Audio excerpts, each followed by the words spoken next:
Mr. President, thank you very much for doing this. There is a pause, or seems to be a pause, in the war between the United States and Iran. How do you think this will end? How would you like to see it end? We did not start this war, and we do not want this war to continue in any way. From the very beginning, it was the motto of my administration that I always adhere to, and that was fostering the national unity inside the country and also fostering peace and tranquility and friendship with the neighboring countries and with the rest of the world. The American President Donald Trump has said that the United States bombed your enrichment facilities because the government of Iran refused to give up its nuclear program, and that there can be no peace until Iran does give up that nuclear program. Would you be willing to give up the nuclear program in exchange for peace? I would like to tell you what has happened, and it was Netanyahu since 1984 has created this false mentality that Iran seeks a nuclear bomb, and it has insinuated that Iran is trying to develop a nuclear bomb in the past, and it has put it in the minds of every U.S. president since then, and to make them believe that we would like to have a nuclear bomb. But the truth is that we have never been after developing a nuclear bomb, not in the past, not presently, or in the future, because this is wrong, and this is in contrast to the religious decree or the fatwa, which has been issued by His Eminence, the Supreme Leader of the Islamic Republic of Iran, that so it is religiously forbidden for us to go after a nuclear bomb. And this was always corroborated thanks to our cooperation with IAEA, because they were always there that to verify this and to substantiate that we have never wanted a nuclear bomb. But unfortunately, this cooperation was disturbed by the unlawful attacks against our nuclear facilities. So you have, according to news reports, withdrawn your cooperation from IAEA, the International Nuclear Regulatory Agency. And so there's, I suppose, no way for the rest of the world to know how much uranium you're enriching and to what extent, to what percentage it's being enriched. And so is there any way to verify, and would you be willing to allow other nations to verify that you are not building nuclear weapons? Mr. Carson, sir, I would like to draw your attention to the fact that we were right in the middle of holding talks with the United States, and the President of the United States invited us to hold such talks in order to have peace. And we were told during the process of these negotiations and talks that as long as we don't give the permission to Israel, they are not going to attack you. And we were going to have the next round of the talks very soon. But in the middle of it, suddenly Israel torpedoed the negotiating table. We were sitting at the negotiating table when it happened. And by doing this, they totally ruined and destroyed diplomacy.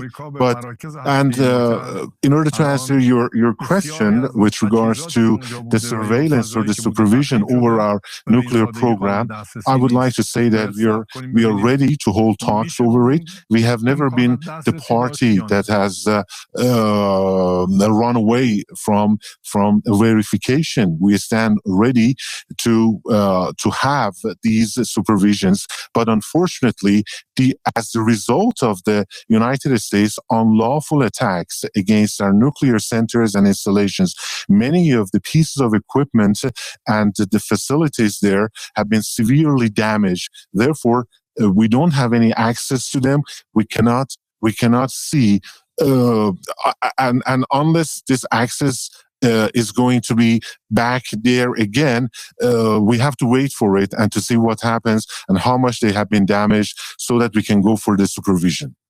There have been news reports that your government believes that the IAEA was spying on the government of Iran and passing information to Israel. Do you believe that?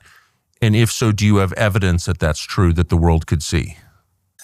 I would like to tell you that we were, somehow pessimistic about the activities of the IAEA, because somehow we realized that Israel could get information from the inspections which were carried out by the IAEA, but it never prevented the IAEA from carrying out their activities inside Iran, and they had full access to supervise and to have surveillance over our nuclear facilities.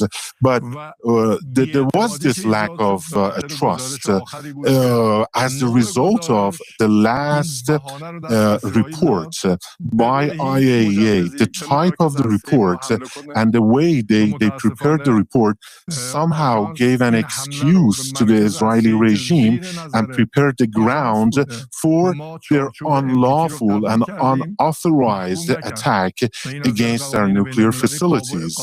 And even after that, the IAEA failed to condemn these attacks or try to anyway to stop them. And this ran counter to the international law, and this resulted in a widespread lack of trust among the Iranian legislators, and the public opinion here. You've suggested that you were anxious to resolve your conflicts with the United States through diplomacy, and that was derailed by war. Would you be willing to restart diplomacy? And could you tell us in general but precise terms the kind of deal you would be willing to accept? You see, I am of the belief that we could very much easily resolve our differences and conflicts with the United States through dialogue and talks. And the international law could serve as the framework or the basis for a deal in which the rights of all nations, Iranian nation, would be respected. But unfortunately, it was Netanyahu that destroyed these diplomacy and these diplomatic efforts. We have always, we never wanted anything beyond the respect for our rights, rightful rights, enshrined in international law. But as I said, it was Netanyahu that brought unrest to our region and is fomenting unrest and tensions in the region. As I have always said, we have always been after peace. It has been my motto. It has been my belief. It has been my heartfelt opinion that we need to live in peace and harmony during this short and limited time granted to us by God Almighty, to live in peace and tranquility with everybody. And everybody in the world should live like that. But I would also like, on the other hand, to reiterate that our people are capable enough to defend themselves in self-defense during any kind of attack. And I believe that the United States president can very well guide the region and the world to peace and tranquility, or, on the other hand, to lead it to forever wars. Do you have plans to re-enter negotiations with the United States, with envoy Steve Witkoff or anyone else? And if not, what do you think will happen? We see no problem in re-entering the negotiations. But before that, I have to remind you that because of the atrocities by the Zionist regime, by Israel, not just against my country, but in the whole region, we are now facing a crisis. The people are facing a crisis that we need to put it behind ourselves. Our commanders were off duty.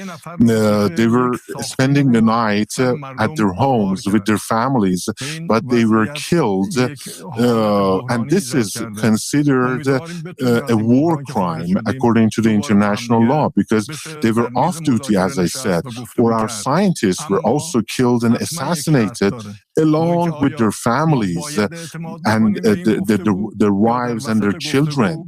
They were also killed. Pregnant women, children, they were killed in the atrocities, in the attacks of the Israeli regime. Just because they wanted to kill one single person, they had to demolish and destroy a whole building. And as a result of this, a lot of innocent people were killed.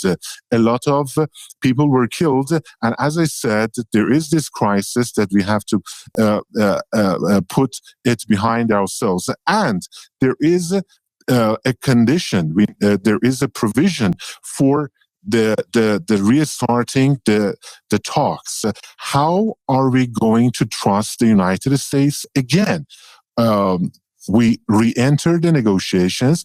Then how can we know for sure that in the middle of the talks, the Israeli regime will not be given the permission again to attack us? Do you believe the Israeli government tried to assassinate you? They did try, yes. And they acted accordingly, but they failed. And as a true believer, I believe that it is in the hands of the God Almighty to determine when a person will die or will not die. If he wills, the God Almighty wills, then you can die when you are walking freely in the streets. And but I would like to tell you that I am not afraid of sacrificing myself for in defense of my country and in safeguarding and defending the sovereignty, the freedom and the independence of my country. I'm willing to give my life, to give blood for that. And nobody here, I mean, none of the government officials is afraid of losing their lives in line of defense. But will it bring security to the region? I mean, bloodshed, more bloodshed, assassination, killing others. Will it bring peace and tranquility and stability to the region? With respect, can you tell us how you know that you were an assassination target? A week and a half ago, I don't believe I've seen that confirmed anywhere. How are you certain they tried to kill you? Of course, it was not the U.S. that was behind my the attempt on my life. It was Israel. I was in a meeting. We were discussing the ways to move forward. But thanks to the intelligence by the spies that they had, they tried to bombard the area that we were holding that meeting, in which we were holding that meeting. But as I told you before, it is God who wills when a person will die and give up his life. And once again, I would like to emphasize that we are not afraid of martyrdom. We are not afraid of sacrificing our lives for our people, for our independence. And I would like to tell you that this imposed war war by the Israeli regime resulted in one thing, and that was more solidarity and unity amongst the Iranian people. And it proved yet once again that the Iranian people, no matter where they are in the whole wide world, they do care about their country, about the sovereignty and the territorial integrity of their motherland. And as I said, this brought about more solidarity, and it united us further. Thanks to this act of aggression by the Israeli regime. My proposal is that the U.S. administration should refrain from getting involved in a war that is not its war, that is not America's war. It is Netanyahu's war that is having its devilish machinations for the whole region. It has its own agenda. He has his own agenda, Netanyahu, I mean, inhuman agenda, and that is having forever wars that go on and on and on. And this is my proposal to the United States, not to be fooled by Netanyahu, not to be dragged into this kind of war. Many Americans are afraid of Iran. You say you're not afraid, but Americans are afraid of Iran. And they believe that Iran would like to strike the United States with a nuclear weapon. They see video of Iranians saying death to America, describing our country as the great Satan. What is your opinion of that? Should we be afraid of Iran? I believe that this is a very wrong impression that anybody might have of Iran or the Iranians. I would like to remind you that Iran has never invaded another country in the last 200 years. When they say death to the United States, it doesn't mean death to, they don't mean death to the people of the United States or even to the officials of the United States. They mean death to crimes, death to killing and carnage, death to supporting killing others, death to insecurity and instability. This is. Have you ever heard that an Iranian killing an American? Have you ever heard that? Or a terrorist that was Iranian and he carried out a terrorist attack against the Americans? No, it was your president who confessed that the Americans created the ISIS in our region, and they were responsible for this wrong image that is portrayed of religion or the Muslims in the world. And once again, I would like to tell you and remind you that this is not death to the American people or to the officials, death to crimes and atrocities, to bullying, to the use of force, and anybody who would like to become an accomplice in the crimes perpetrated by others. 2 Iranian Ayatollahs have issued fatwas against Donald Trump. What does that mean exactly, and what do you think of it? To the best of my knowledge, they have not issued decrees or fatwas against any individual or against Donald Trump. And first off, it has nothing to do with the Iranian government or to His Eminence, the Supreme Leader of Iran. Or what they actually meant by the fatwa was in condemnation of an insult to a religion or religious personalities, and they were actually saying that this is deplorable, this is unacceptable. So it was not directed towards the U.S. president or any other individual, and there might be people with their own ideas and opinions, but I can assure you that the meaning of this fatwa should not be construed or considered as a threat against any individual. Has Iran ever backed an assassination attempt against Donald Trump? This is actually what Netanyahu is trying to insinuate and to make your people or the president of your country to believe. But this is wrong because Netanyahu, as I said, has its own agenda. It wants to drag the U.S. into forever wars, as I said, and to bring more insecurity, instability, and unrest to the whole region.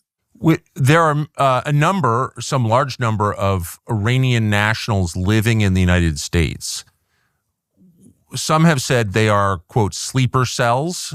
They are terrorists who are acting at the command of your government. Would you right now make a statement to Iranian citizens living in the United States not to commit acts of violence in the United States? You see, these things you're telling me, this is the first time I'm hearing them from you or from anybody. The Iranians are known for their knowledge, for their science, for their courtesy, for being civilized. Have you seen otherwise from them? Any other kind of behavior from them, or any violent behavior? Has anybody ever seen anything from them? Yeah, as I said, this is what Israel is trying to put into your minds. They are propagating that Iranians might be capable of doing such a thing, but this is totally untrue because by nature Iranians are pro peace and tranquility, and they're trying to actually make to somehow impact the minds of the decision makers and the people of the United States, and to scare them into getting involved in a war in my region that is not going to ensure any kind of interest for the United States. It is not to be in the interest of the United States to be involved in any kind of war in my region. It wasn't that long ago, it was during the revolutionary period in Iran, that Iran had relations with Israel and commercial relations with Israel and reputedly bought weapons from Israel. What happened? How did that change? Who changed it and why, that relationship? Israel itself is to blame because just look at what they have been doing in the last couple of years in Palestine, in Gaza. What Netanyahu has been doing, killing women and children, bombing schools and hospitals and civilian and residential areas.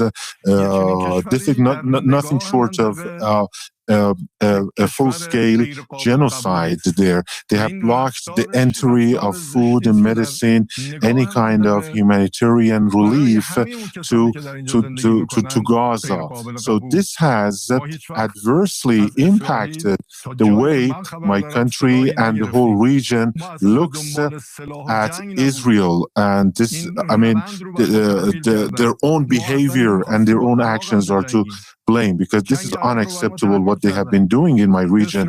And as far as I know, we have never received any kind of weapon from Israel. And I would like to tell you, even at that time, we did not want to have weapons. We did not want to have wars. We did not want to fight the Iraqis. It was the war that was imposed on us. And just like the way that this war was imposed on us by the Israeli regime, we did not attack Israel. They attacked us.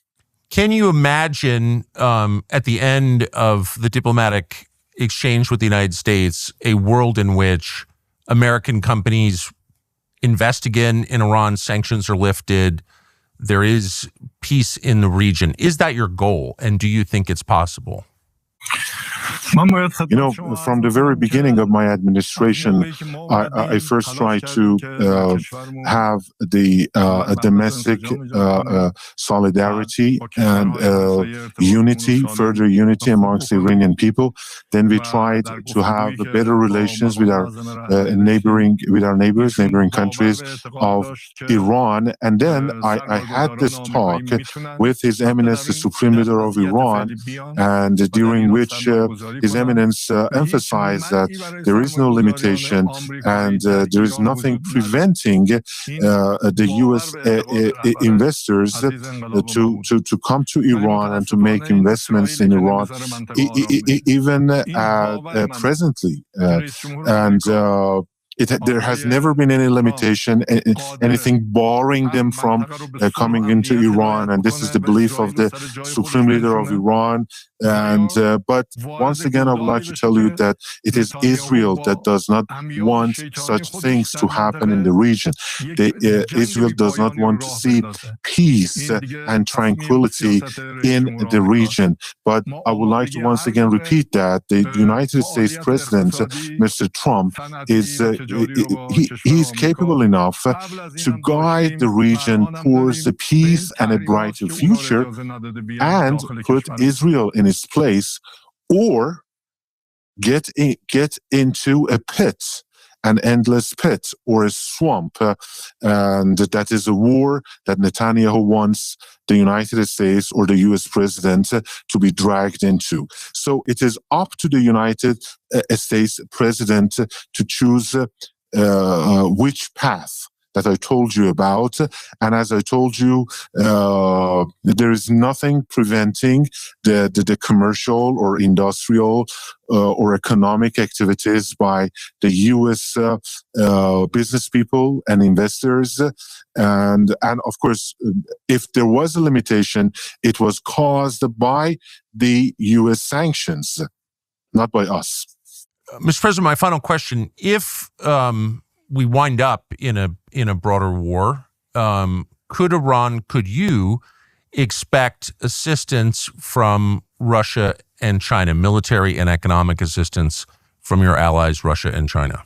We have always put our trust in God, and in God we trust, and we are capable enough to defend ourselves and to stand on our own 2 feet and to defend our country, our territorial integrity to the last drop of our blood. As I have said again and again, we don't want wars. We don't want to develop a nuclear weapon, and this false image, this wrong mentality created in the minds of the U.S. Decision makers and officials is because of the devilish machinations instigated by Netanyahu and the Israeli regime and its policies based on warmongering. And the U.S. president should know that another war will only spread more instability in the Middle East, and it is not going to be in the interest or in favor of the U.S. president or the U.S. government to move in that or towards that direction. They instead need to choose peace and tranquility, which is something that I am and my government and my country are after. And I also, as I said, I believe that the U.S. president is powerful enough to put Israel, to Netanyahu in their place, to contain them and replace warmongering, bloodshed, and conflicts with peace and tranquility. Mr. President, thank you for taking the time to explain your perspective. I appreciate it. Thank you very much for providing me with an opportunity to tell you about what is going on in my mind and in my heart. And I hope that peace and tranquility will prevail, not just for the people of the United States, for the U.S. officials, but for the whole world, and especially the people of my region. And thank you again.